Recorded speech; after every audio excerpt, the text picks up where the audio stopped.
Jó estét kívánok mindenkinek!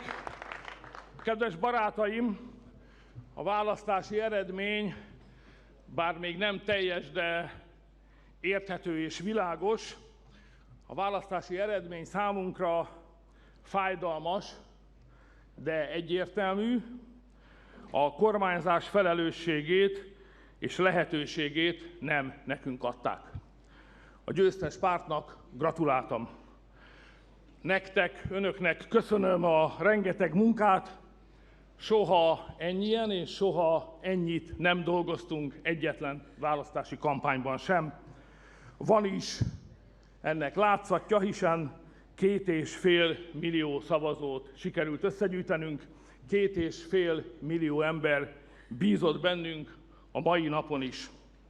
Kedves barátaim, hogy